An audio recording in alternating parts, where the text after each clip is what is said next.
gente vai começar oficialmente, né? Estamos aí, conseguimos! Alegria! É isso, o momento da blogueira veio. Mas vai, diz. Boa noite. Boa noite, gente. Meu nome é Giovana, eu sou a presidente do Comitê Estratégico de Relações Internacionais da São Judas, do SERI.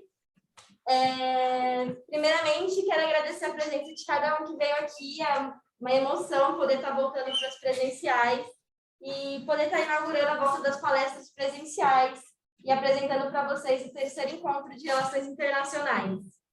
Quero agradecer às minhas diretoras, a Thaís, a Vitória e a Bianca, que proporcionaram esse momento. Sem elas, a gente não conseguiria estar aqui hoje. Aos professores, a Érica, ao João, a Juliana e ao Maurício, que também ajudaram muito a gente com os palestrantes, e aos palestrantes que toparam estar aqui nesse terceiro encontro de Relações Internacionais em homenagem ao Dia do Internacionalista. E, finalmente, quero apresentar para vocês a nossa palestrante de hoje, a professora e doutora Clarice Horner.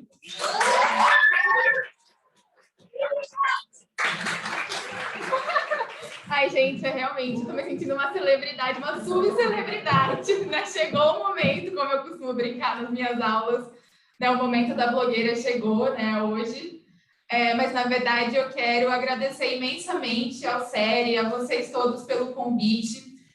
Eu também estou muito emocionada de estar aqui essa noite com vocês, né? Eu, pensando hoje, quando eu estava vindo para cá, eu jamais imaginei que a gente ia conseguir um evento desse tamanho tão cedo, né? Quase uma coisa distópica na minha cabeça, né? Que isso tenha se tornado possível. E, assim, o que eu posso dizer é que é uma emoção gigantesca. É muito bom poder ver vocês e ouvir vocês, né? Eu queria muito que o pessoal também que está em casa pudesse estar aqui por perto para a gente poder compartilhar, né, essa energia que eu acho que a gente estava sentindo muita falta nesse contexto de pandemia. E eu quero, na verdade, também, eu acho que a gente tem que aplaudir as meninas do SERI pela organização do evento, né? A gente sabe que organizar eventos é sempre muito desafiador, ainda mais nesse contexto de pandemia. E elas se empenharam super, né? Trouxeram palestras excepcionais essa semana. Eu tive a sorte de compartilhar, né? De assistir as outras duas que a gente teve, da professora Hazar e do professor Casarões, né? E foram, de fato, discussões de altíssimo nível, né? Então, hoje o meu trabalho aqui é muito mais tentar manter a bola em jogo ali, não deixar cair, né, a qualidade desse jogo que já foi, como eu disse, de altíssimo nível essa semana. Então, eu agradeço mais uma vez pela oportunidade e também agradeço a vocês todos que vieram, vocês também que estão acompanhando de casa. Bem, quando o convite me foi feito, né, a gente conversou bastante, eu e as meninas, sobre qual tema a gente poderia discutir. Acho que também uma coisa bastante interessante da Semana de RI é que a gente conseguiu reunir professores, né, com temas diferentes, né, então temas bastante diversos e múltiplos. E aí, quando a gente estava discutindo sobre qual tema seria mais interessante que eu trouxesse para a discussão, eu também vi essa oportunidade, né, como uma chance de discutir questões da minha agenda de pesquisa, né? Enfim, eu acho que vocês nas aulas estão acostumados a me ver falar sobre vários temas diferentes, mas talvez não efetivamente sobre os temas aos quais, né, eu tenho me dedicado durante, né, desde a época da graduação até o doutorado. Então, acho que vai ser legal para a gente conseguir ter essa troca, né? Também vou ficar bastante contente de ouvir as perguntas, as dúvidas de vocês. Então, só para contextualizar, né, enfim, a minha área de pesquisa, desde a época da iniciação científica, eu sempre trabalhei com política externa norte-americana, né, enfim, hoje eu acho que já está um pouco até fora de moda falar de Estados Unidos, em certo sentido, mas eu fui uma daquelas pessoas, né, uma daquelas pesquisadoras que acabou sendo bastante influenciada, né, a geração pós-11 de setembro. E como eu costumo brincar, quando eu comecei a fazer pesquisa, né, o evento que efetivamente me chamou a atenção, que me fez querer começar a fazer pesquisa, foram os atentados de 11 de setembro. e só depois eu comecei efetivamente a me debruçar mais sobre essa agenda de política externa dos Estados Unidos. O que eu agreguei ao longo da pós-graduação, do doutorado, foi uma inclinação maior para os estudos de segurança e de defesa, né? Então, é a área na qual eu costumo atuar, né, com mais frequência. E, no fim das contas, a minha pesquisa, ela se tornou uma pesquisa sobre o que eu chamei de o processo de militarização da política externa estadunidense. Né? Basicamente, o que eu queria analisar na época, né, era entender o que eu comecei a perceber, né, como um aumento da participação do Departamento de Defesa e das Forças Armadas dos Estados Unidos no processo de formulação e de implementação da política externa norte-americana, particularmente nesse contexto pós-11/9.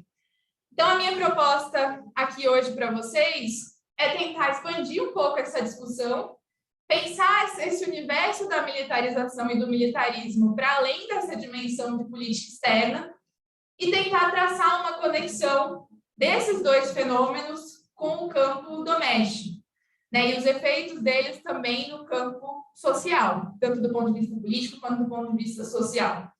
Então, também é um esforço, em certo sentido, acho que até para tentar, né, fechar muitas das discussões que a gente fez nesses últimos dias, numa espécie de balanço, né, do que aconteceu com esse setor, com esse aparato militar e as influências dele nesse campo político e social, nesse momento, nesse contexto que se estendeu dos atentados até o período mais recente que a gente tem com o governo Biden. Então, é uma tentativa que, obviamente, não se encerra aqui, porque o debate é muito longo, mas é uma tentativa também de tentar propor um balanço, né, do que foram esses últimos 20 anos, desde a época dos atentados, nesse setor específico, né, do campo de defesa e do aparato militar. Eu vou compartilhar com vocês aqui a minha tela.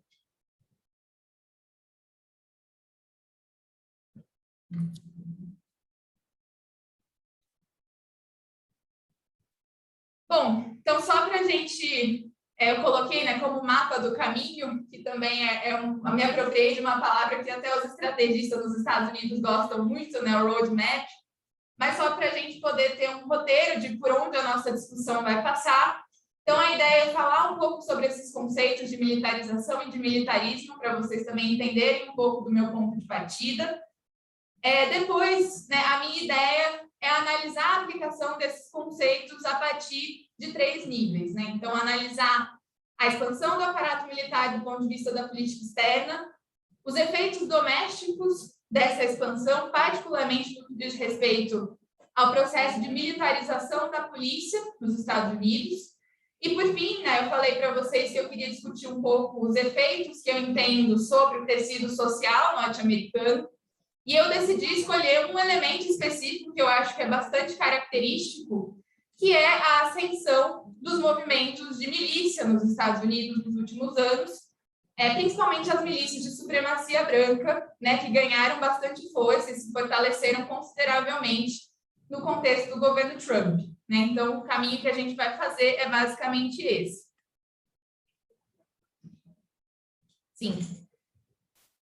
No que diz respeito, então, aos conceitos, eu acho importante a gente fazer uma definição prévia, né, ou tentar construir uma definição inicial sobre a militarização e o militarismo, né, porque vocês vão perceber, né, caso um dia vocês decidam se debruçar sobre esse tema, né, que eu espero que vocês façam, que não existe exatamente um consenso sobre o que esses conceitos significam. Então, não existe uma definição conceitual, né? Também são 2 conceitos que vão variar muito com o passar do tempo. Então, como eu coloquei, né, são 2 conceitos que têm uma certa elasticidade, porque eles podem variar conforme o contexto e conforme o país do qual a gente está falando. E também existem muitas controvérsias, né, sobre se o militarismo e a militarização são 2 fenômenos em separado ou são fenômenos que fazem parte de um mesmo processo. Né? Talvez vocês percebam pela minha discussão que eu costumo tratar os 2 como parte de um mesmo universo, mas vocês podem encontrar autores, né, pesquisadores que vão seguir por um outro caminho, né, uma outra proposta. Então, aqui, de um ponto de vista mais geral, né, o que eu vou entender como militarismo, primeiro? Né? O militarismo, na minha visão, é um conjunto de práticas e de ideias e comportamentos, né, que de alguma forma culminam na sobrevalorização dos elementos militares em sociedade, né? E o que eu estou chamando de elementos militares? Podem ser os ideais militares, comportamentos, formas de organização, práticas de modo geral. Então, uma coisa que a gente costuma ver, né, em estruturas militaristas, por exemplo, primeiro, né, essa questão dessa sobrevalorização desses valores que eu mencionei, então, o culto a certas ideias de ordem, hierarquia, da própria ideia do uso da força, né, como um elemento importante dentro da sociedade, né, e alguns autores também vão mencionar, né, por exemplo, né, o papel do militarismo, da estrutura militarista na construção do discurso político, né, então, inclusive, algumas autoras feministas, como é o caso da Cynthia Enloe, vão apontar como a gente vê em sociedades militaristas, né, uma tendência ao uso do que ela chama de war narratives, né, ou narrativas de guerra, que são justamente aquelas construções, né, que fazem metáforas, né, conexões com a ideia da guerra, para se referir a problemas políticos, sociais, né, da vida comum. Então, guerra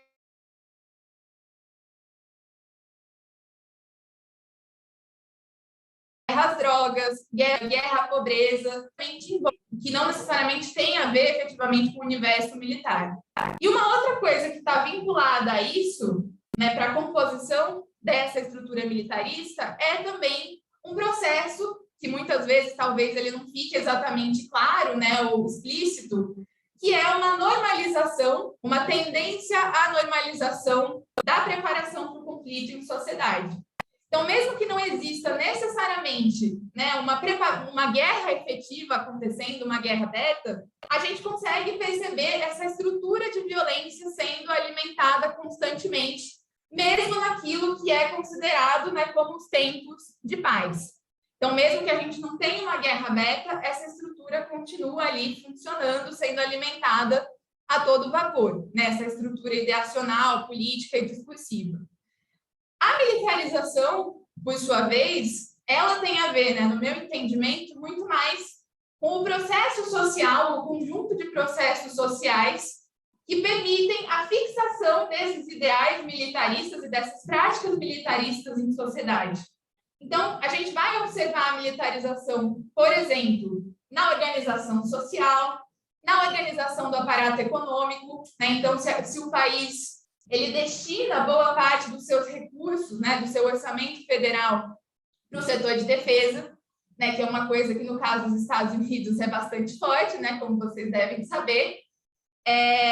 Então, essa questão é importante. A gente também vai perceber uma orientação de certas políticas públicas, né, voltadas para o campo da segurança nacional ou da defesa.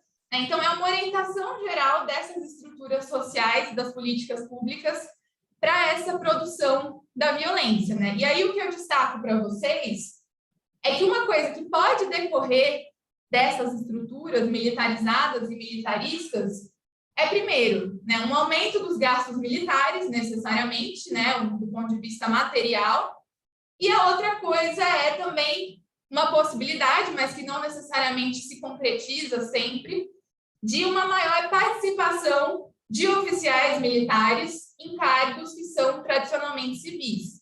Ou seja, uma participação maior de membros das Forças Armadas em instituições decisórias que normalmente são ocupadas por civis.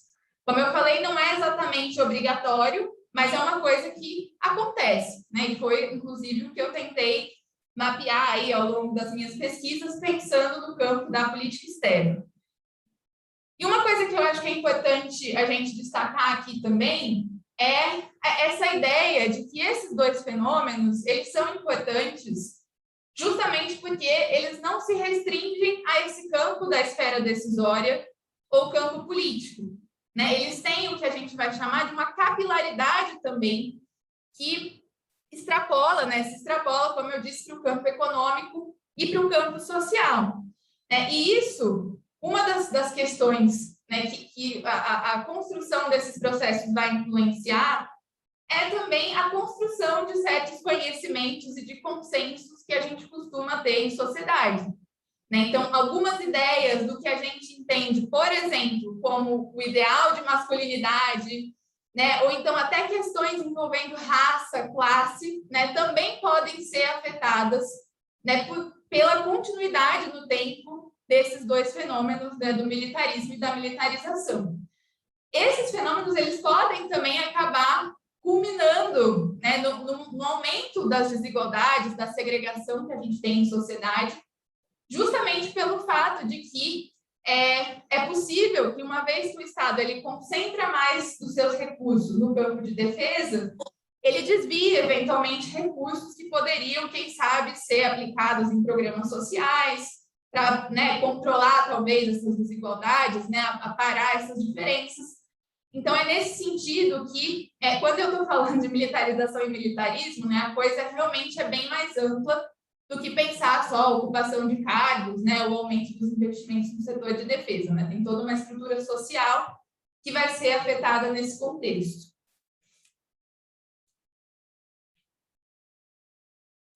E aí o nosso desafio aqui hoje é justamente pensar o caso norte-americano, né, que pode parecer até meio estranho para a gente tratar isso como um problema, né, considerando que a imagem que a gente tem dos Estados Unidos hoje é a imagem daquele país potência no campo militar, polícia do mundo, né, enfim, o país que intervém toda hora, onde não é chamado, que ninguém aguenta mais. Enfim, né, tem várias formas que a gente usa normalmente para se referir aos Estados Unidos nesse campo militar, mas é interessante porque isso nem sempre foi, né, essa questão da relação com o aparato militar, ela nem sempre foi necessariamente pacificada, vamos dizer assim, na história norte-americana. Isso porque os Estados Unidos, eles são um país, né, de uma formação econômica e política liberal, e durante muito tempo, dentro da tradição histórica do debate político norte-americano, né, a ideia que se cultivou é justamente a ideia de que o fortalecimento desse aparato militar, ele se opõe ao funcionamento do liberalismo, né, que tem muito a ver com aquela ideia também, né, que muitos autores liberais reforçam, né, de que a guerra é ruim para os negócios, né? Então, boa parte da tradição política norte-americana vai incorporar essas ideias, né, inclusive para tentar, de certa forma, criar uma diferenciação em relação àquilo que a gente via nas monarquias europeias, no contexto pós-independente, sobretudo.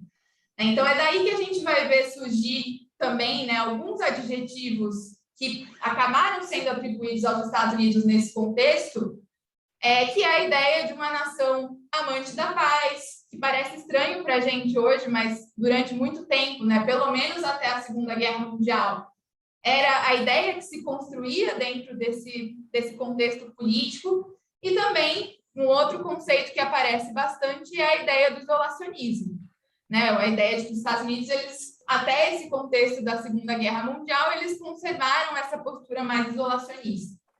Como eu costumo dizer, eu acho que a gente tem também que fazer algumas críticas, né, enfim, a essa percepção. Se a gente olhar a partir da perspectiva latino-americana, a gente pode até contrapor essa perspectiva do isolacionismo, já que da América Latina eles nunca saíram, basicamente. Então, realmente, mas é uma tradição, enfim, se consolidou como uma das principais tradições de política externa, né, do debate de política externa norte-americana. Então, uma coisa que eu percebi ao longo das minhas pesquisas, né, e foi um desafio que eu encontrei, foi uma grande resistência dentro da literatura, do debate bibliográfico, ao uso desses conceitos de militarismo e militarização.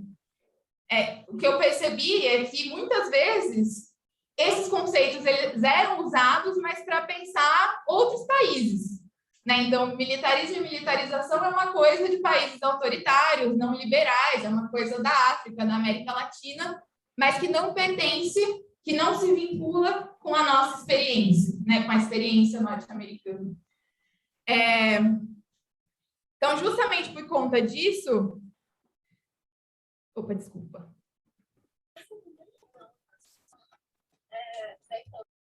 Justamente por conta disso, na minha cabeça a coisa não fechava, né? A conta não fechava. Principalmente se a gente começa a analisar o contexto do século XX, que é onde a gente vai ter esse crescimento mais expressivo do aparato militar e onde a gente vai ter também o fortalecimento, né, daquilo que ficou, né, conhecido como complexo industrial militar, né, que é essa associação entre as forças governamentais no campo militar e as forças econômicas, né? E esse processo também desse papel do aparato militar, ele vai começar a ficar mais claro também no campo cultural, né? Porque para a gente pensar o militarismo e a militarização, a gente também não pode desconsiderar o papel da cultura, de modo geral. Hoje, né, o Departamento de Defesa tem um departamento específico no seu interior para tratar questões, fazer parcerias com, né, indústrias, né, de produção cinematográfica, de modo geral. Então, uma das coisas que eles têm investido nas últimas décadas é justamente na produção de filmes, ou na associação e produção de filmes, justamente para passar para a sociedade norte-americana, para a audiência doméstica e para a audiência externa, né, essa imagem mais favorável e heróica, de modo geral, que é o que a gente costuma ver, inclusive, nos filmes, né, do herói, do soldado norte-americano que vai lá e salva o dia, né? Eu coloquei para vocês 2 exemplos aqui, que talvez já sejam um pouco antigos, né, um pouco ultrapassados, né? Eu coloquei o Top Gun e coloquei o Falcão Negro em Perigo, que foram 2 produções nas quais o DoD, né, o Pentágono, teve participação com financiamento, né, emprestando instalações também para as filmagens. O Transformers também, né, para quem gosta de videogame, Call of Duty também, né, enfim, também tem cooperação ali com a indústria de defesa, com o Pentágono. Então, eles têm investido muito nisso nos últimos anos, né, nesse campo da indústria cultural, e por isso também alguns autores vão discutir a questão da militarização da cultura, né? Não é um tema que a gente vai explorar muito aqui hoje, mas que também faz parte dessa discussão que a gente está pensando. E aí, o que eu comecei a mapear e tentar entender é justamente como linkar esses elementos do militarismo e da militarização com essa experiência social e política estadunidense.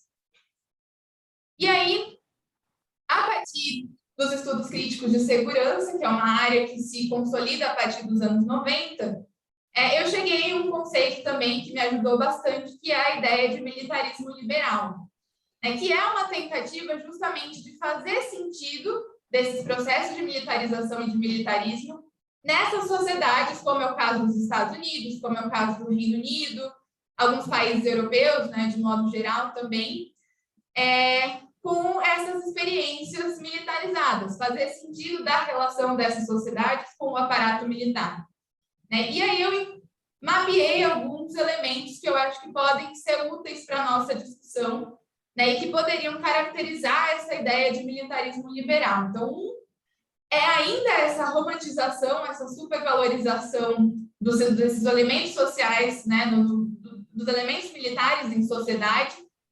Uma outra coisa que a gente vai observar, que também é bastante clara na experiência dos Estados Unidos atualmente, que é um baixo índice de recrutamento. Então, em geral, as pessoas não tendem a se voluntariar com frequência para ir para as Forças Armadas, mas existe ainda assim, nas pesquisas que se fazem de opinião, de confiança social, existe um índice bastante grande de confiança na instituição militar, em detrimento das instituições civis, como o Congresso, a mídia, né, enfim. Uma sobreposição entre o setor civil e o setor militar, e entre o público e o privado.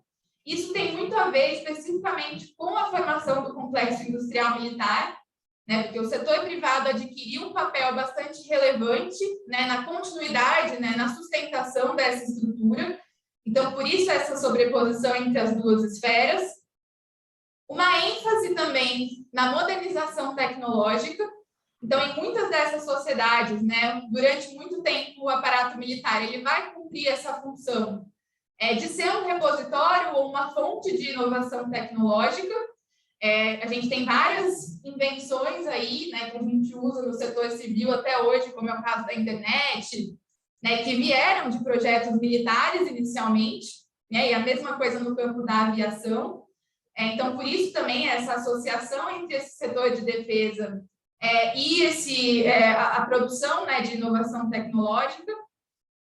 E aí, dois elementos que eu acho que também são importantes.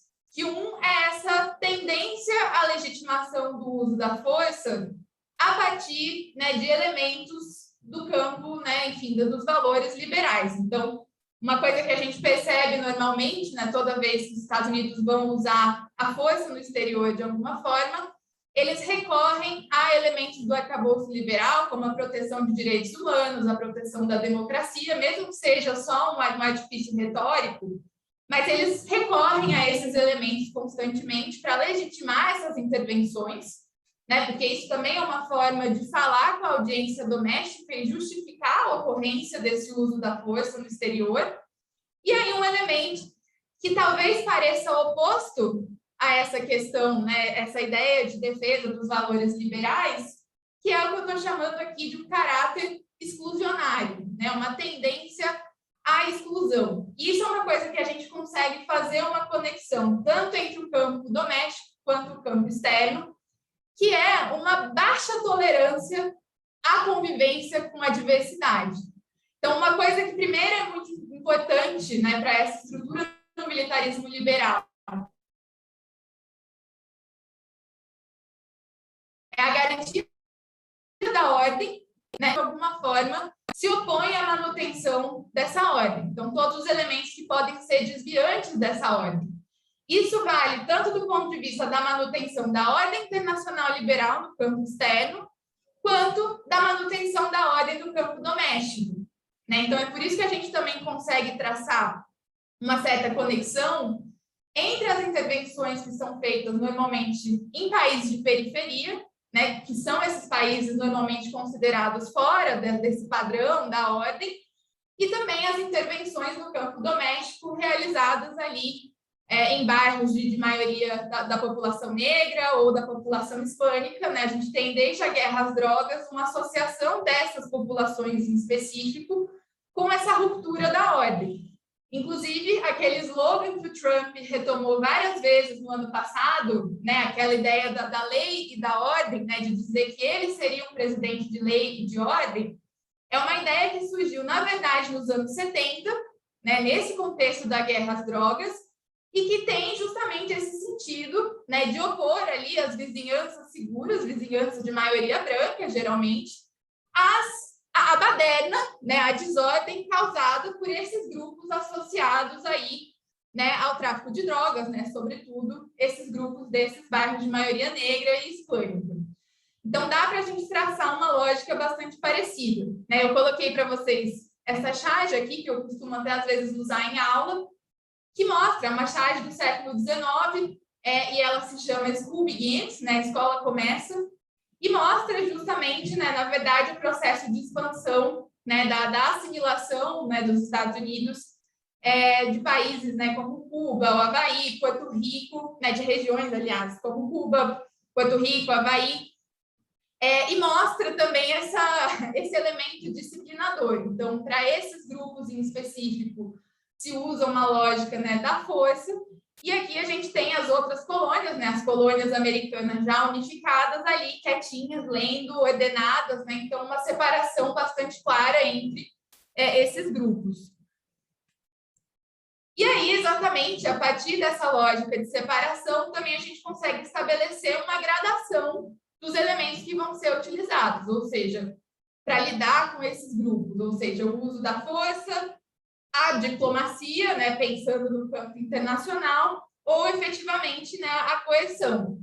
O modo como eles entendem cada um desses grupos, desses países ou dessas comunidades é que vai variar onde que essa força vai ser entendida como mais ou menos legítima.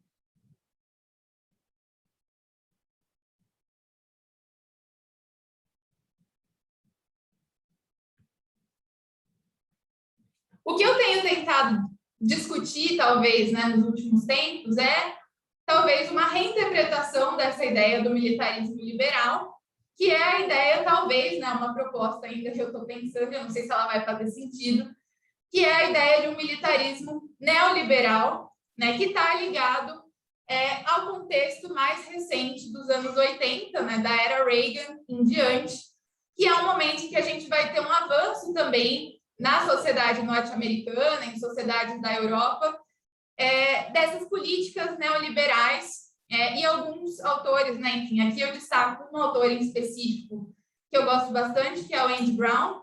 Ela vai se valer de trabalhos do Foucault para fazer, enfim, as discussões dela, e ela vai trabalhar com a ideia de uma racionalidade neoliberal.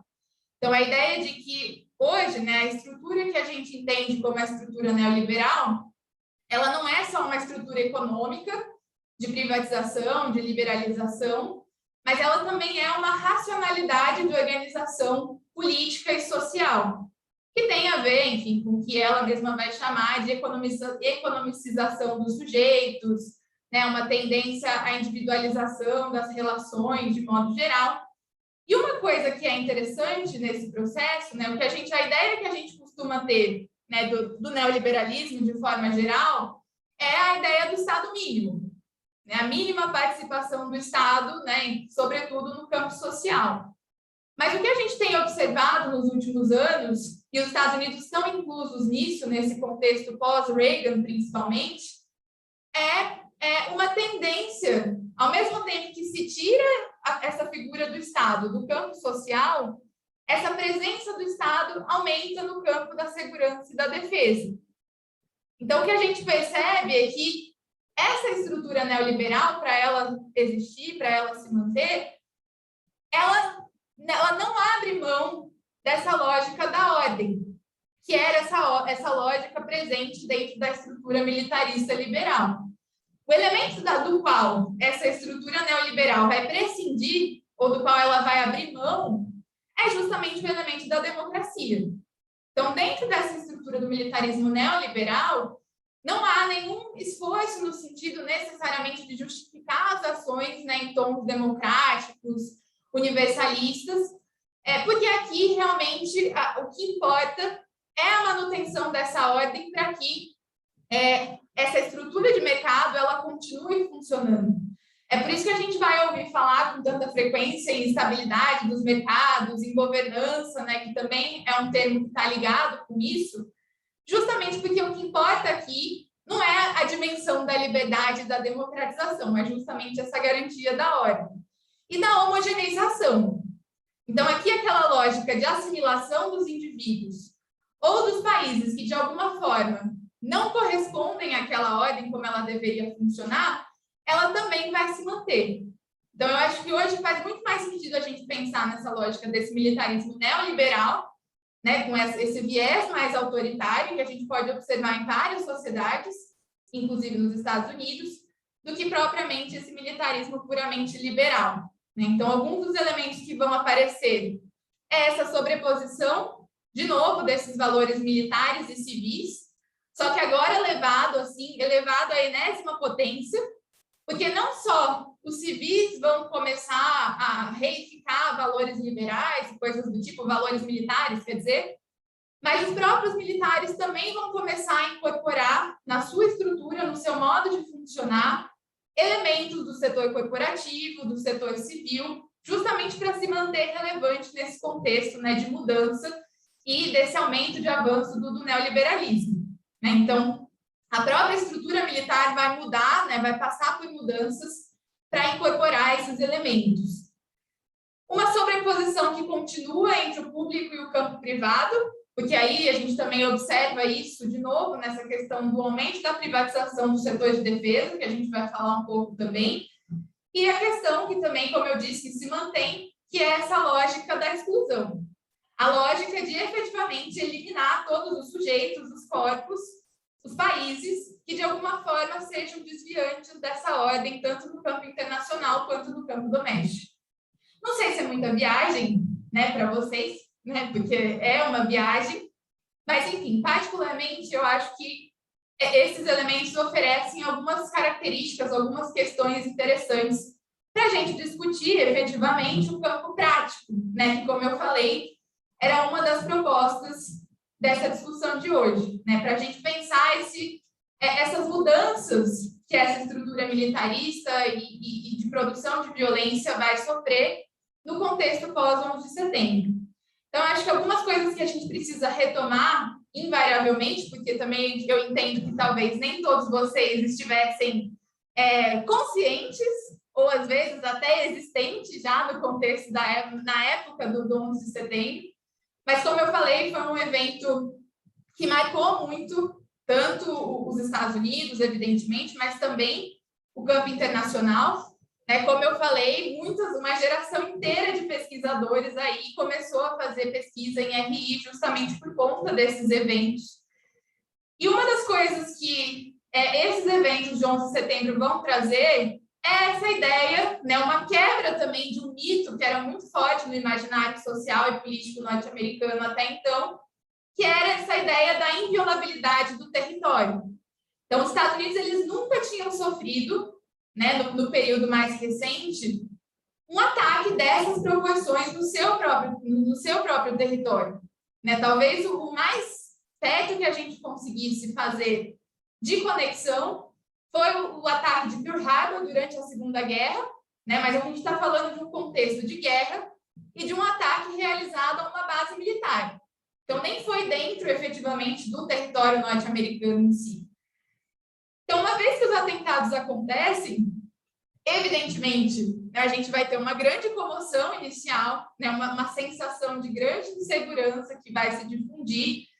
E é um momento que, justamente por conta dessa insegurança absoluta, ele também vai trazer uma grande permissividade no campo político para a implementação de certas medidas, que talvez, num contexto sem o 11 de setembro, talvez não fossem possíveis.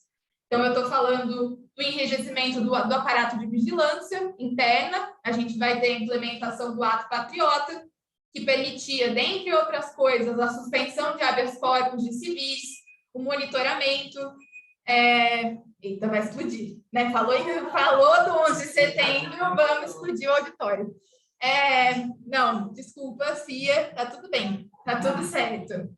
Tá tudo bem aqui, tá estável. Então, o que a gente vai ter é um enrijecimento desse aparato coercitivo. Então, a partir desses instrumentos de vigilância, a gente vai ter a flexibilização da tortura, pensando em Guantánamo, principalmente. E a gente também vai ter um aumento dos poderes executivos no campo da implementação da força militar. A gente vai ter a assinatura, a passagem no Congresso norte-americano de uma autorização para o uso da força militar, que basicamente foi um momento em que o Congresso norte-americano ele pegava o seu direito de autorizar ou não a guerra, dizia para o presidente, olha, a partir de agora, toma que é teu, você pode usar do modo que você bem entender.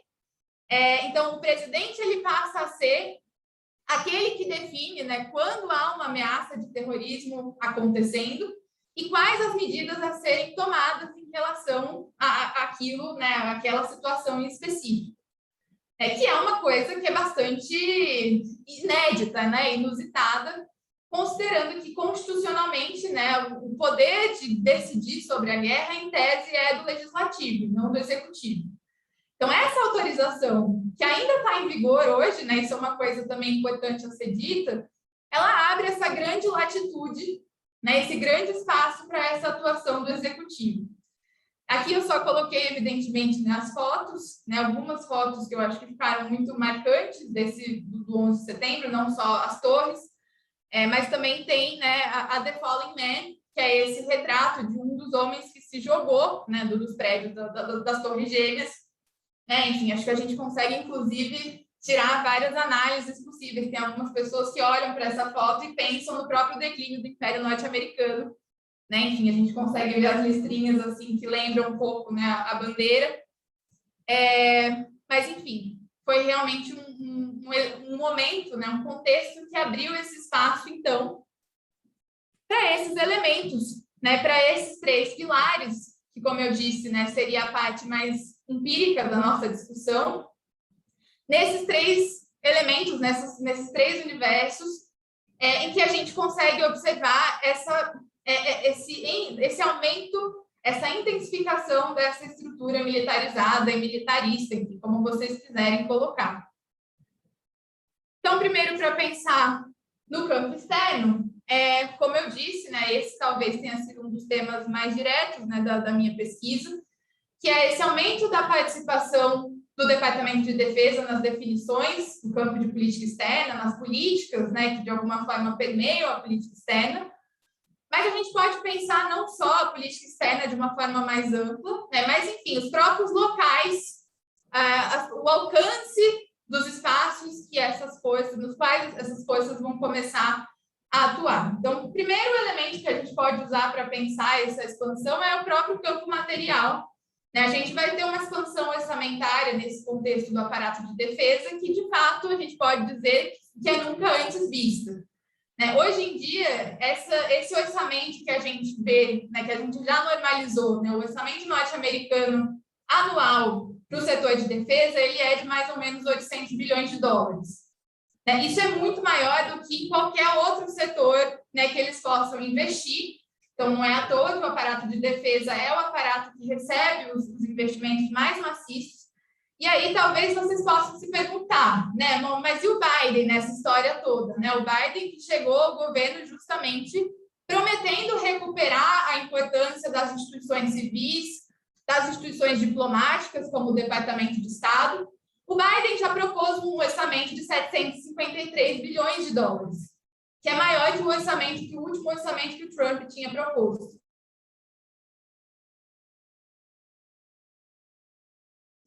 A justificativa que ele deu então, não tanto para intervenções, mas a gente consegue ver, né, que nesse campo não existe exatamente uma mudança. Né? Tem mais uma continuidade do que qualquer outra coisa. E a justificativa maior que a gente tem para essa continuidade é justamente a presença da China, né, que já está sendo tratada como o próximo campo, né, a próxima ameaça efetivamente a ser contida. Né, os Estados Unidos estão, inclusive, assinando, vocês devem ter visto, um acordo de segurança, de cooperação em defesa com a Austrália e com o Reino Unido, né, que promete ser um acordo de bastante escala, né, de bastante escopo. Então, para mostrar que talvez, né, nesse campo material, efetivamente, a gente não veja muitas mudanças. Né? E a mesma coisa, né, um outro elemento importante desse contexto, que eu já antecipei, que é essa intensificação da privatização do setor de defesa. Então, quando eu estou falando em privatização, eu não estou falando só das empresas privadas militares ou das empresas privadas de segurança, porque hoje essas empresas elas atuam num grau, né, numa latitude muito maior. Elas atuaram também na reconstrução do Iraque, do Afeganistão. Inclusive, a gente tem vários casos, né, relatórios sobre corrupção envolvendo essas empresas. Né? Então, toda a discussão que se fez agora sobre o Afeganistão e a questão da corrupção também tem muito vínculo com a presença dessas empresas. E um fenômeno que não é novo na história norte-americana, que é o que a gente chama da porta giratória, que é justamente essa transição, né, essa troca de cadeiras de pessoas que estão no setor governamental e vão para o setor privado e vice-versa. Então, quando elas trocam, né, sei lá, um militar, um veterano que sai, termina o seu período, né, e vai para a aposentadoria, o que acontece com bastante frequência é esses veteranos irem, né, para os conselhos decisórios dessas grandes empresas e lá, né, aproveitar a sua expertise, o seu conhecimento do campo federal para poder, evidentemente, levar a cabo os interesses dessas empresas dentro das questões orçamentárias, das aquisições. Né? Então, eles também se tornam parte do que a gente chama do lobby de defesa. Né? E essa troca de cadeiras, ela acontece o tempo todo. E uma outra coisa que tem a ver com isso, né, é essa monopolização também desse setor. Então, hoje a gente tem, na verdade, 5 grandes empresas do campo de defesa que são as grandes detentoras desse mercado, que são a Lockheed Martin, a Boeing, a Raytheon, que eu coloquei aqui, a General Dynamics, né, elas que são efetivamente as principais e que efetivamente controlam o mercado como um todo. Então, uma coisa que eu ouvi bastante nos últimos tempos, né, e que eu acho que eu não sei se eu concordo muito com a perspectiva, é de que talvez, né, com o fim dessa intervenção no Afeganistão, os Estados Unidos eles entrariam numa síndrome do Afeganistão, similar ao que a gente viu no Vietnã, né, a síndrome do Vietnã, ou seja, eles tomariam tempo, né, se distanciariam dessas intervenções, desse uso reiterado do aparato militar no exterior. E eu não sei se eu concordo com isso, justamente porque o que a gente tem, na verdade, é que o Afeganistão ele é apenas um dos teatros em que os Estados Unidos estão inseridos, ou estavam, né, no caso. Coloquei para vocês aqui um mapinha do Cost of War, que é uma base de dados muito interessante da Brown University.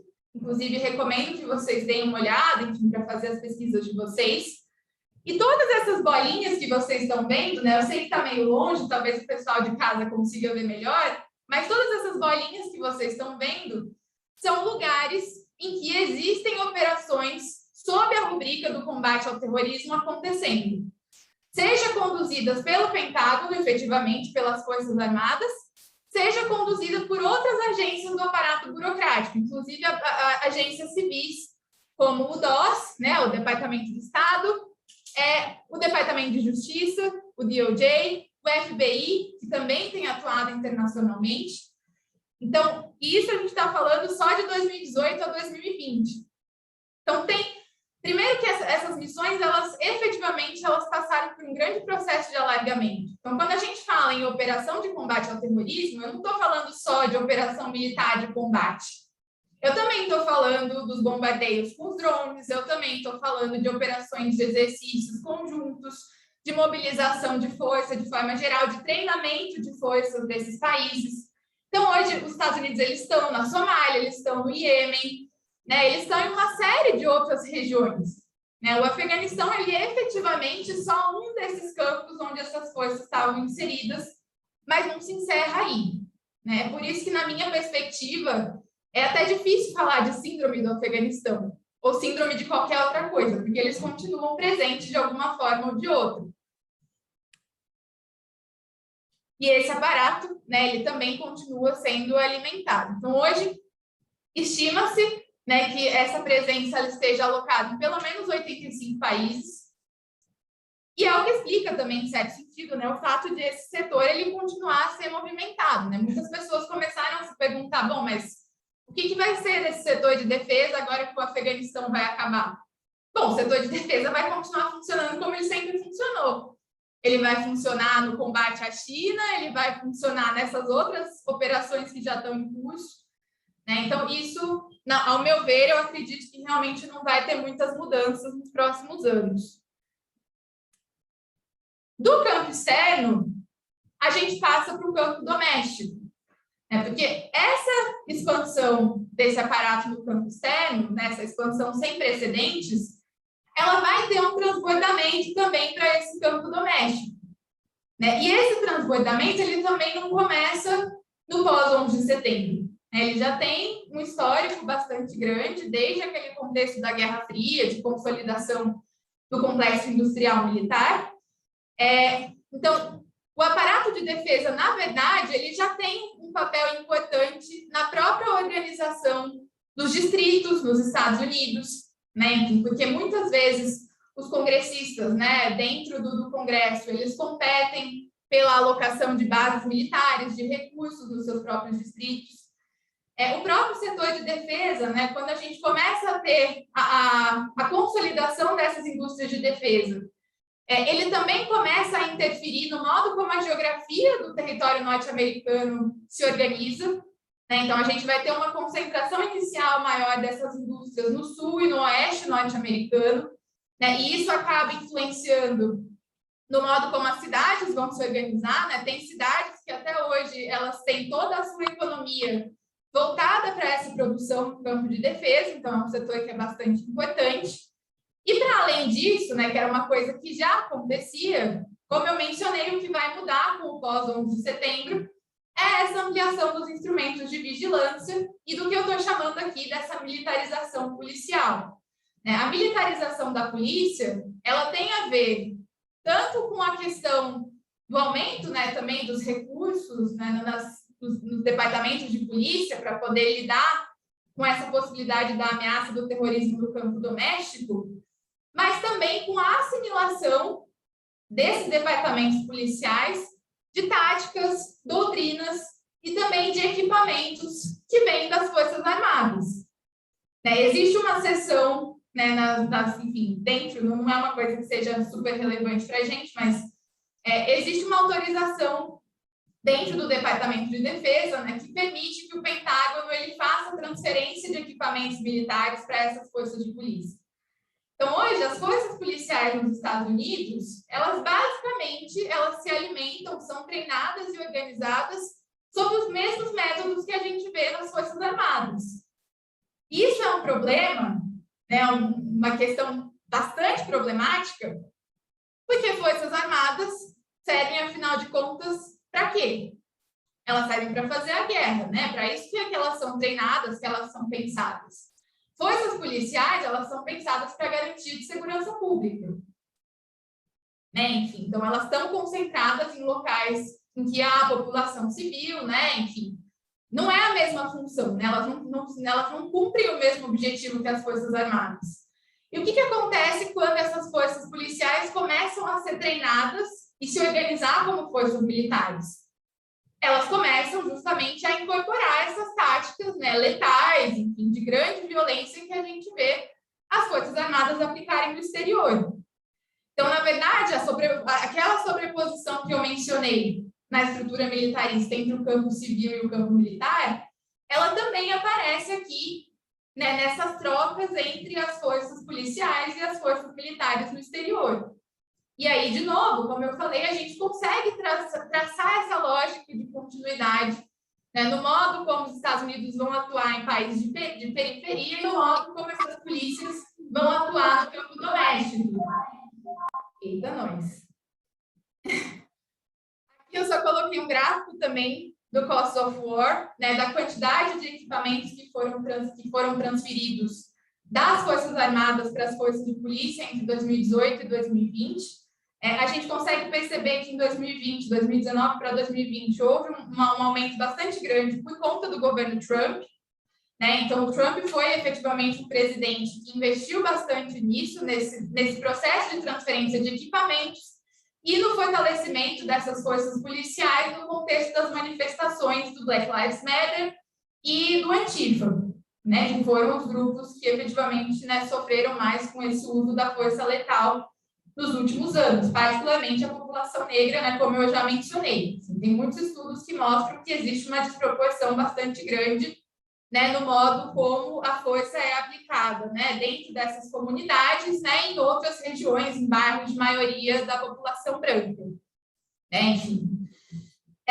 Então, também é outro elemento que a gente pode considerar como sendo um transbordamento dessa estrutura que vem, né, que começa ali no campo externo com o aumento das intervenções e que tem, como eu disse, né, que se extrapola efetivamente para o campo doméstico.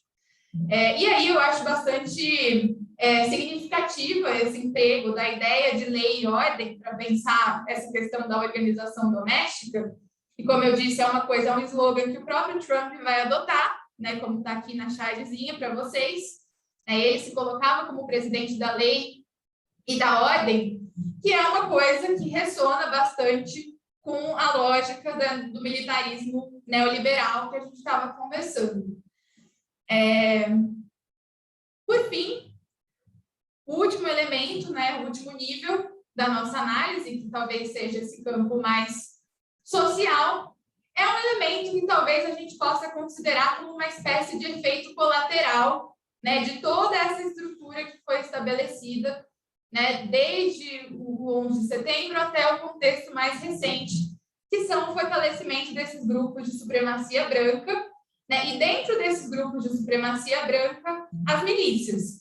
Né? Então, é importante dizer também que quando a gente fala de grupos de extrema-direita, a gente não está falando de um grupo homogêneo, e a gente também, enfim, não existe uma organização única, né, para todos eles.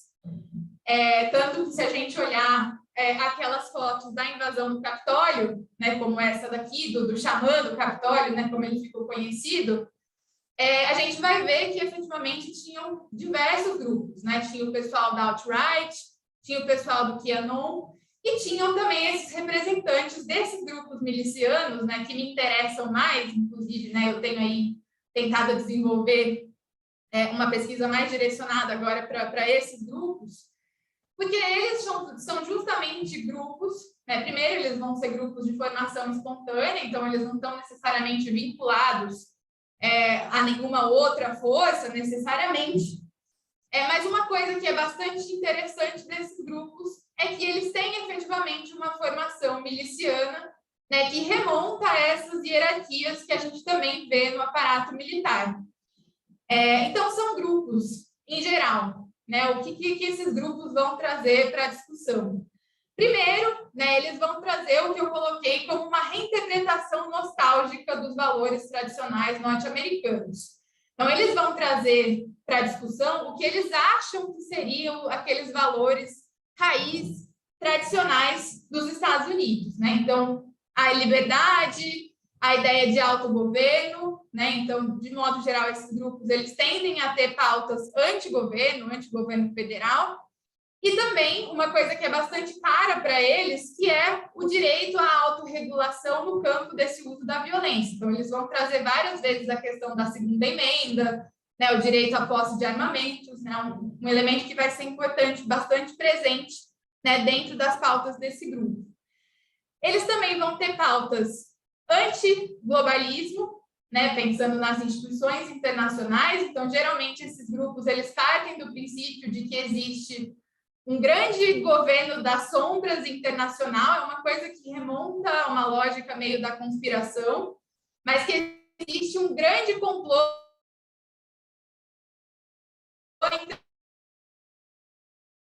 internacional, né, que quer, de alguma forma, agredir esses valores tradicionais, esses valores que fazem parte, né, da cultura norte-americana, né? Então, eles vão criticar bastante, né, essas elites tradicionais dos Estados Unidos por terem colocado os Estados Unidos em tantos organismos multilaterais. Né? Eles também vão ter uma crítica à globalização, em certo sentido. A gente tem que pensar, né, que muitos desses grupos são grupos... a questão da nostalgia entra também aqui, em certo sentido, né, que eles, de certa forma, vão romantizar um certo passado glorioso norte-americano, né, que foi uma coisa que o Trump soube capitalizar muito bem. De olhar para esses grupos que, de alguma forma, se sentiam deslocados, né, que se sentiam deixados de lado com esse avanço das pautas sociais e com esse avanço também da globalização no campo econômico, e falar mais diretamente com esses grupos. Né? E dentro desses grupos a gente tem, né, esses núcleos mais específicos que vão recorrer a esse emprego da violência, né, como uma lógica da sua ação política. Então, o que talvez diferencie esses grupos milicianos de outros grupos de supremacia branca é justamente esse apelo, esse recurso à violência como instrumento político, né, como instrumento de ação. E aí, outros elementos que a gente pode colocar, né, a própria questão do racismo, né, que está ligado com essa questão da supremacia branca, sexismo, sem dúvida nenhuma, né? Teve bastante discussão sobre isso também, né? Sobre esse culto ao homem macho, né? Essas coisas todas, inclusive está presente aqui, né? Na fantasia do nosso colega, do xamã do Capitólio.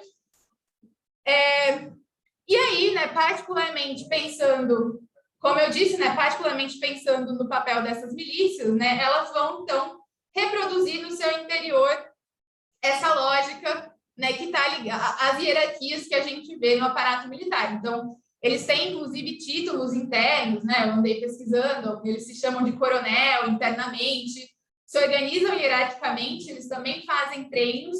Inclusive, se vocês tiverem estômago, em algum momento, esses grupos eles se organizam bastante também pelas redes sociais, pelo Facebook, né? E durante a época das manifestações, eles transmitiam muitas vezes ali treinamentos de defesa pessoal, de como usar suas armas, justamente para ensinar como que aqueles que fossem contra os manifestantes, né, como que eles poderiam se portar em relação a esses grupos. E a inspiração deles é claramente quando eu falo em milícias, né, justamente a inspiração deles são as milícias que, né, foram a primeira formação militar que os Estados Unidos tiveram na sua história. Né, eles não tiveram forças armadas logo de cara, a primeira estrutura que eles tiveram foi a estrutura miliciana, que é de onde esses grupos vão tirar a sua inspiração. Então, eu digo que eles são um efeito colateral, talvez não esperado, dessa estrutura que a gente viu se fortalecer do pós-11 de setembro para frente, justamente porque eles também vão questionar, né, boa parte dessa estrutura liberal que estava estabelecida desde então. Então, eles vão questionar as instituições, eles vão questionar essas elites liberais, como eu mencionei, mas, ao mesmo tempo, eles também vão, o uso, né, que eles vão fazer, essa lógica anti-governo, sobretudo, da autorregulação, também remonta, por outro lado, ao funcionamento da estrutura neoliberal. Então, ao mesmo tempo que eles vão se colocar em oposição a esses valores do liberalismo, valores democráticos, né, eles vão ser uma reação autoritária a esses valores, eles também, por outro lado, fazem, mesmo talvez sem querer, né, essa conexão com essa lógica que está presente dentro do contexto do que a gente chamou de racionalidade neoliberal. O Biden, nesse contexto de ampliação das milícias, ele chegou, né, a lançar primeiro também, foi o primeiro presidente que fez isso, de lançar um documento de combate ao terrorismo doméstico. Então, é um documento que fala especificamente dessa questão da supremacia branca, né? Ele já começa se referindo a KKK, a Ku Klux Klan, e a esses grupos de modo geral, né? Então, também uma outra discussão que saiu disso, né, é se, de alguma forma, isso não geraria mais instrumentos de repressão no campo doméstico, de alguma forma, para conter esses grupos, e é uma coisa que, de alguma forma, ele vai ter que lidar. Então, a gente também vai ter que acompanhar para ver como que vai ficar esse tema, como que vai ficar essa pauta, né? E acho muito significativo também, né, o uso do próprio conceito de terrorismo para pensar esses grupos. Então, para a gente pensar, talvez, para terminar, né, alguns impactos que toda essa estrutura sobre a qual a gente conversou possa ter. Acho que, em primeiro lugar, essa questão das desigualdades, né, a ampliação das desigualdades e da violência estrutural, né, à medida que essas estruturas militarizadas e militaristas elas se consolidam, a gente tem um aprofundamento também dessas desigualdades, né, a partir do aprofundamento do sexismo, do racismo, das desigualdades de classe, como a gente mencionou. Por outro lado, o que a gente observou nos últimos anos, né, nos últimos anos do Trump, mais especificamente, é esse fortalecimento desse movimento que está além do próprio Trump, que é o trumpismo, e que envolve o papel desses grupos, né, que nesse momento continuam a desempenhar, de alguma forma, os grupos que invadiram o Capitólio, que continuam a desempenhar um papel no sentido também de impor questionamentos ao papel que os Estados Unidos têm que desempenhar no exterior. Então, como eu mencionei, né, um questionamento à ordem liberal, de modo geral, as instituições internacionais, a própria globalização.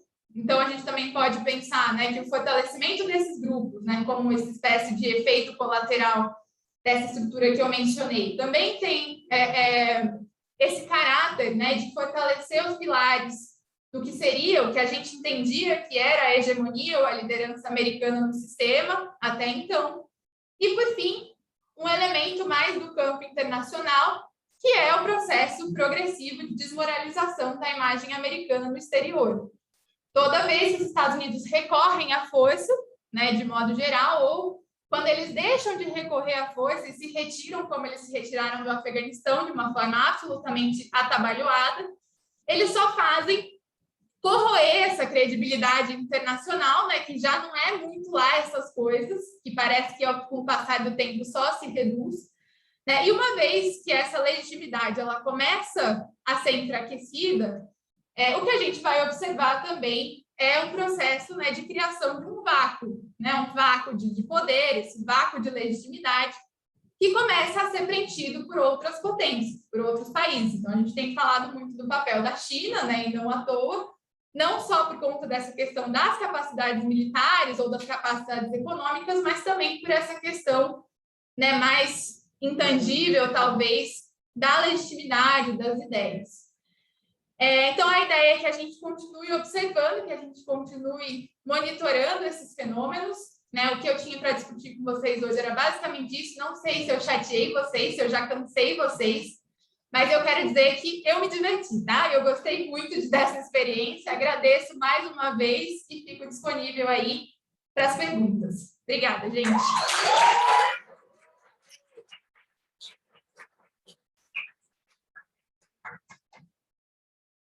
E com GIF, né? Tinha que terminar com GIF, senão não ia ser eu. Bom, agora eu vou... Como que eu faço aqui?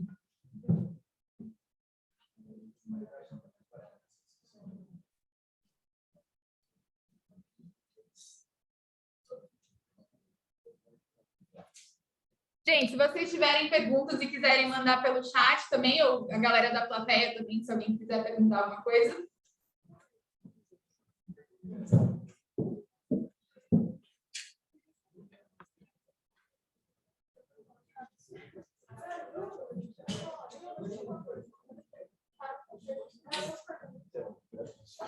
Professor, a dúvida é a seguinte. Cadê? Eu me achei. Sobre o que aconteceu, essa invasão que teve nos Estados Unidos. Você acha que é possível que aconteça novamente? Porque eu imaginava que teve uma atitude na democracia dos Estados Unidos. Vocês querem juntar mais perguntas e depois eu respondo em bloco? Diga.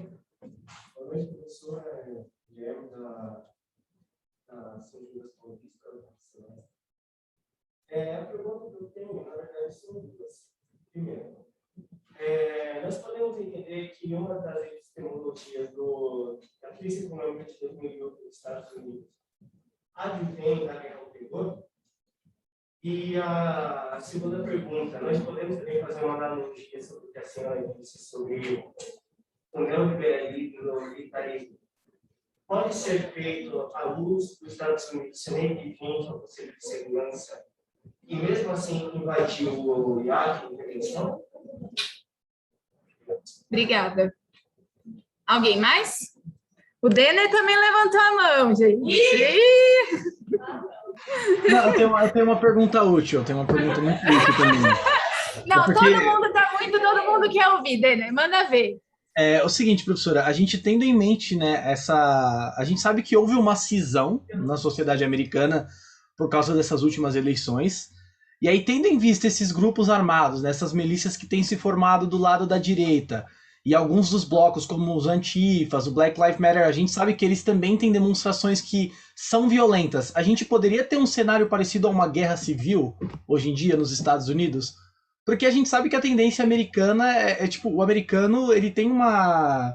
Na minha visão, pelo menos, né, pelo que eu acompanho de notícias, etc., o americano, ele tem uma veia bem violenta, assim, que eu acho que poderia estourar um conflito, assim, não em grande escala, né, como houveram há muitos anos atrás, mas existe essa possibilidade de uma guerra civil em menor escala ali em alguns estados principais, onde a gente sabe, ali vamos dar exemplo, quando a gente vai para o sul, essas milícias que a gente vê assim de supremacia branca, eu sei que a maioria eu acho que está concentrada mais ali para o sul dos Estados Unidos, né? Que é um dos lugares onde tem uma maior concentração de negros também, o que é engraçado, né? Mas aí essa é a minha pergunta. Falei que seria útil, professor. Não sei se você vai considerar. Mas... Não, perguntou direitinho, gente. Olha só. Não olha assim. Não, mandou muito bem. Alguém mais? Pode falar, Gui. Tá funcionando? Tá. Minha pergunta é um pouco mais, tipo, pessoal, não é tão técnica assim. Basicamente é o seguinte, quando você entrou no último bloco e começou a falar das milícias e dos grupos que se formaram e tudo, eu entrei numa reflexão um pouco mais sobre a formação desses grupos. Porque assim, os últimos governos, antes do governo Trump, eles não eram governos que fugiam muito dessas pautas militares também, apesar de ser menos agressivo nesse sentido, nunca fugiu disso. Eu gostaria de saber o que você acha que motiva essas pessoas a formarem esses movimentos, levando em consideração esse tipo de... Qual que é o motivo disso, entendeu? Qual que é o motivo deles começarem esse tipo de coisa? As milícias, efetivamente. Das milícias, sendo que nada mudou efetivamente na organização política, assim, Justo. nesse sentido. Eu acho que eu vou responder só para não esquecer, porque senão, né, sou meio esclerosada, vocês já estão cansados de saber também. Mas o nosso colega tinha perguntado inicialmente se eu achava que seria possível uma outra invasão como a que a gente teve no Capitólio. Eu acho que é difícil saber, né, fazer essa projeção. Eu imagino que agora, né, o Biden ele esteja fortalecendo os mecanismos de segurança, inclusive da própria Casa Branca. O que é muito complicado nessa discussão é que o que a gente sabe é que no dia da invasão a gente teve colaboração, inclusive, de elementos ali da guarda interna, né, do Capitólio, das forças policiais, que contribuíram para a entrada desses grupos. Né? A gente tem elementos dentro das forças policiais também, né, que apoiavam aquelas falsas que estavam sendo levantadas. Então, é aquela coisa, né? Não dá para dizer nunca. De novo, eu acho que provavelmente existe um fortalecimento interno para combater isso agora, então isso dificultaria um pouco que acontecesse de novo, mas eu acho também que não dá para a gente dizer que nunca mais vai acontecer, porque esses grupos, eles vão se adaptando, né? Eles aprendem, eles podem aprender, né, a como reagir a esses elementos, né, essas medidas de segurança. Então, acho que eu fico um pouco no meio do caminho em relação à resposta. E o outro colega perguntou para a gente, né, em relação à questão se essa estrutura, né, que a gente vê, né, enfim, a questão da crise pós-2008, ela tem a ver também com toda essa estrutura que se estabeleceu no pós-11 de setembro, né, e também falou da questão do Conselho de Segurança. Eu acho que sim, acho que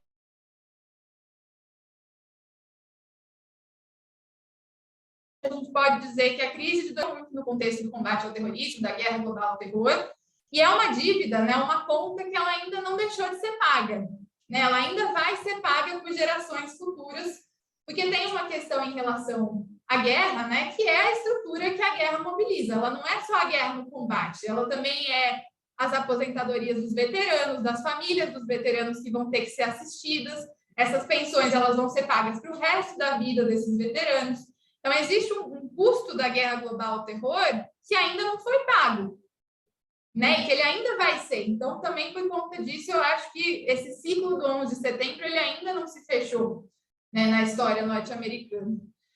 E aí, em relação à questão do Conselho de Segurança, né, eu acho que sim, também, né, essa questão do autoritarismo, né, o modo como os Estados Unidos costumam se comportar, né, de forma unilateral, às vezes, né, de quebrar as instituições, também não é uma coisa nova. Né? E aí, enfim, os analistas de política norte-americana ficam doidos, né, querendo chamar de alguma coisa. É isolacionista, é unilateralista, é o quê, afinal de contas? Independente do nome que a gente queira dar para isso, né, esse comportamento de romper com as instituições, ele não é novo. É uma coisa que a gente observou no Reagan, é uma coisa que a gente observou no Nixon, é uma coisa que a gente observou no Bush, observou no Trump, observou em governos democratas, no próprio Obama, por exemplo. Então, realmente não é um comportamento novo nesse sentido. Não sei se respondi também, né? Enfim, depois vocês me falam. O Denner perguntou sobre a questão das milícias e uma possível guerra civil. Né, pensando, sobretudo, que muitas dessas milícias estão, de fato, né, elas se organizam em estados do sul, que são estados ainda de maioria negra, muitas vezes, que tem uma concentração maior de população negra hispânica. Eu não sei se uma guerra civil, né, igual a que a gente imagina, né, uma guerra civil como foi a Guerra de Secessão. Mas acho que a gente pode dizer, sim, né, que existe uma acumulação de tensão bastante grande, e que acho que essa tensão ela tende a se manifestar, né, nesses contextos em que tem essas manifestações mais claras desses grupos, né, o embate direto, como aconteceu no ano passado nas manifestações do Antifa, nas manifestações do Black Lives Matter. Então, eu acho, não sei se exatamente como uma guerra civil, né, ou como pequenas guerras civis, como você mencionou, nesses termos que a gente está acostumado a pensar em guerra civil, mas com certeza, né, um aumento dessas tensões e dessa violência latente que só torna, né, o contexto social norte-americano mais polarizado e mais fragmentado, né, que, enfim, dificulta bastante a vida, né, de qualquer presidente. O Biden está tendo que lidar bastante com isso agora, né, com essas tensões do campo doméstico. Então, acho que a gente pode esperar algo mais nesse sentido. sentido, né, dessa continuidade dessas violências reiteradas. E, por fim, a pergunta do Guilherme sobre por quê, né, que essas milícias resolvem fazer isso agora. A questão é que não é só agora, né? De fato, é uma coisa que, enfim, eu acabei não colocando dentro da análise, né? Porque senão ia ficar muita coisa. Mas essas formações milicianas, né, elas já têm atuação no cenário político norte-americano desde os anos 90, na verdade. Então, os primeiros esboços que a gente teve nesse sentido, né, de algo parecido com isso, elas começam a aparecer já no contexto do governo Bush pai e do governo Clinton. E depois elas vão voltar a se fortalecer no pós-crise de 2008, né? Então, também tem a ver com a questão econômica, que muitos desses grupos de supremacia branca, né, ou dessas pessoas que se vinculam a esses movimentos, também vão estar num contexto de percepção de perda da sua renda, né? Então, a gente tem a classe média norte-americana, principalmente dos anos 80 para cá, passou por um processo muito grande de pauperização que se aprofundou no pós-crise de 2008. E aí, né, além desse contexto econômico que abre esse espaço para esse maior autoritarismo, né, enfim, a gente também vai ter a própria figura do Obama, né, como o primeiro presidente negro, um presidente que ascendeu, né, num caldo social bastante progressista, né? Na época, se tinha toda uma ideia de esperança, de mudança em todos os sentidos. E aí a gente vai ter o refortalecimento desses grupos, né? E uma espécie de reação também a esse movimento. Então, a gente vai ter primeiro o Tea Party, né? O Partido do Chá, que não é exatamente uma milícia, né? Mas é um partido que vai se constituir a partir desses grupos de extrema-direita. A gente vai ter um outro movimento muito importante também, a gente fala menos dele, que é o movimento nativista, que era aquele conjunto de indivíduos, né, de movimentos sociais que questionava a nacionalidade do Obama, que diziam que ele não era americano, porque o pai dele não era americano. Enfim, são vários pequenos movimentos, né, que vão pipocar nesse contexto, vão se fortalecer de novo. Acho que a questão das mídias também tem um impacto bastante grande nesse fortalecimento. Então, eu acho que, né, já é um processo que estava se consolidando desde antes, e essa percepção, né, de que existe um governo das sombras, um shadow government, né, que quer dominar o mundo, o Jorge Soros e todo mundo, né, uma conspiração contra os valores norte-americanos, é uma coisa que já vem se consolidando desde esse contexto. O que vai ter no contexto do Trump é um presidente que assumidamente coaduna com esses valores, né, e abre espaço para que esses grupos se manifestem abertamente. Pode falar. Assim. Também é a questão econômica, é a questão cultural, é a questão racial, né? Esses grupos eles vão trabalhar dentro de todas essas chaves, né? E aí a gente vai ter também, como eu falei, muitas diferenças, né? Porque a gente vai ter as milícias, mas a gente também vai ter o QAnon, que é um grupo mais conspiracionista. A gente também vai ter outros grupos que não necessariamente têm uma organização tão clara, os terraplanistas, os grupos anti-vacina. Então, é muito difícil mapear também, né? Classificar esses grupos, porque eles são muito múltiplos. A gente só falou de um deles, que são essas milícias, né? Que o que elas têm de específico é essa questão desse recurso à violência, né, de flertar com essa hierarquia militar, enfim, essas coisas todas, enfim, que é bastante perigoso, né, a gente pode dizer. Alguém mais tem alguma pergunta? Diga.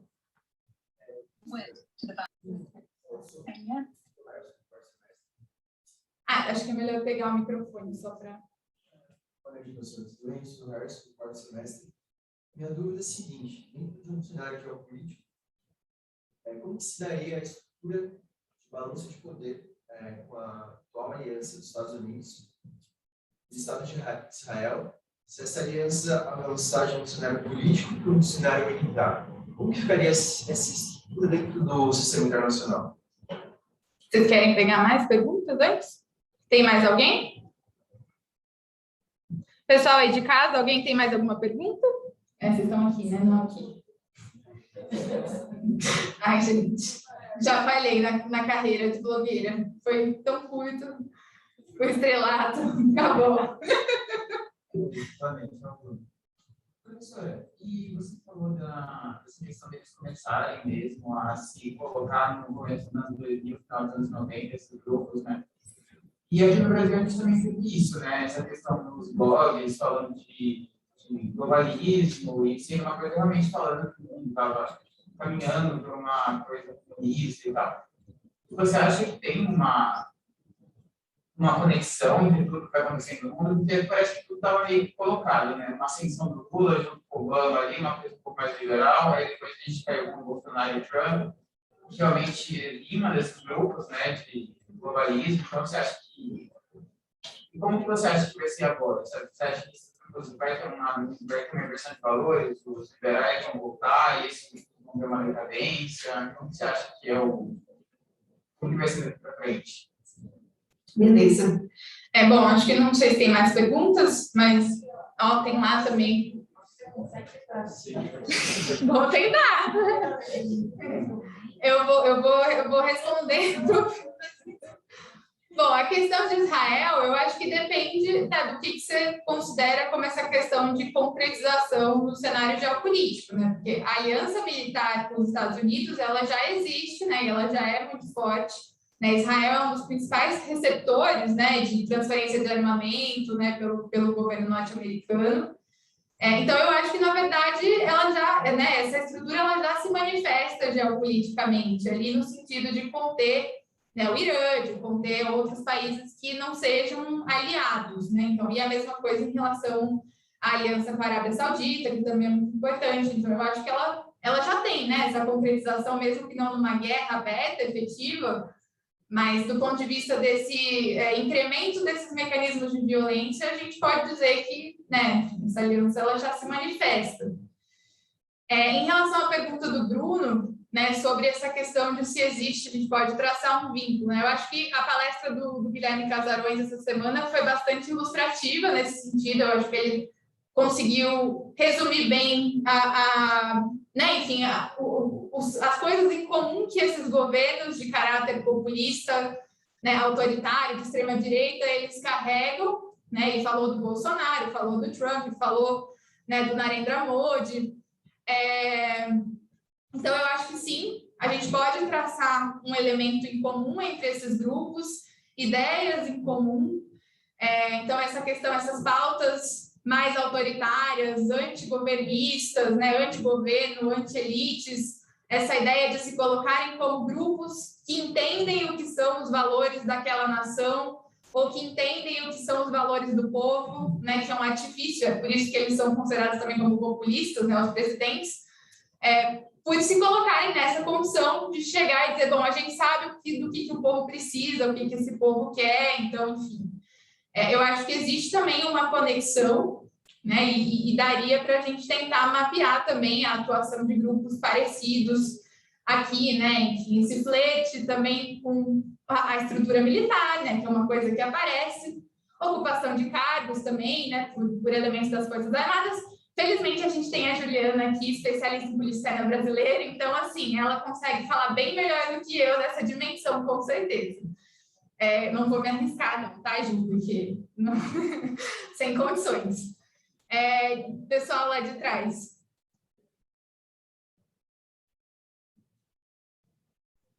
Boa noite, meu nome é Jean, eu sou do Campus Paulista. E você estava falando desse processo de privatização, e até puxando um pouco dessa questão de síndrome de aflição e afastamento, esse afastamento dos Estados Unidos de intervenções. Eu queria saber se isso pode acelerar o processo de privatização na questão dos exércitos. Você acha que é muito cedo para a gente dizer que, ao invés de ter uma presença estatal como o exército no exterior, os Estados Unidos pode usar empresas privadas no lugar? Alguém mais? Diga. Tá vendo? Boa noite, Pro, tudo bem? Boa Você deve lembrar bem de mim. Eu lembro bem de você, sim. Você viu que eu só coloquei cores aqui que não dava para destacar, que assim, eu vou falar isso em rede nacional também. O Lucas, ele acha que eu tenho um problema com reconhecimento de cores de mapas, tá? Mas eu não tenho, eu consigo reconhecer muito bem. Eu falo que uma coisa é azul, ele fala que é roxo. A nossa aula de geopolítica é basicamente só isso, mas pode continuar, sem ressentimentos. Pronto, uma pergunta assim, até perguntaram sobre o Capitólio e tudo, foi uma coisa que me fez pensar assim, esses grupos supremacistas, enfim, apoiadores do Trump, você acha que tem algum jeito deles voltarem nas próximas eleições, assim, sei que está ainda meio longe disso, mas principalmente depois do que aconteceu, né, que eles dizem que foi o fracasso do Afeganistão, né, você acha ainda que realmente eles podem ter essa volta a partir disso? Eu estava com base, por exemplo, o que aconteceu aqui no Brasil em 2016, que foi aquele reaquecimento da direita, enfim. Você acha que tem alguma chance disso acontecer novamente? Não só do Trump, mas aparecer alguma outra pessoa, uma outra figura que esteja dentro do mesmo viés? Mais alguém?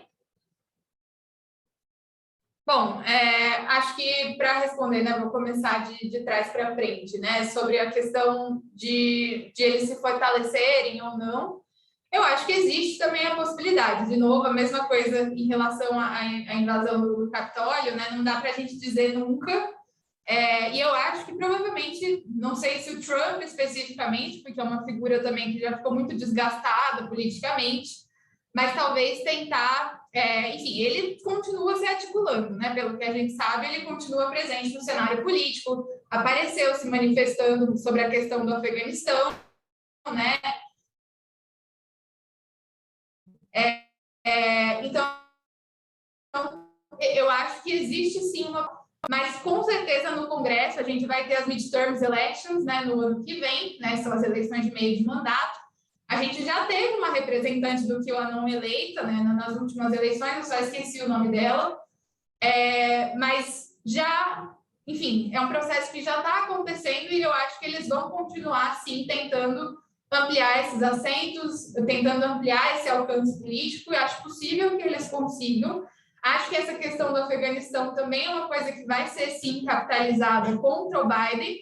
Não sei se ela vai ter tanto impacto sobre a opinião pública, né, principalmente depois de já ter passado um tempo depois da retirada, mas é uma coisa que a gente viu acontecer com o Obama, por exemplo, na época do Iraque.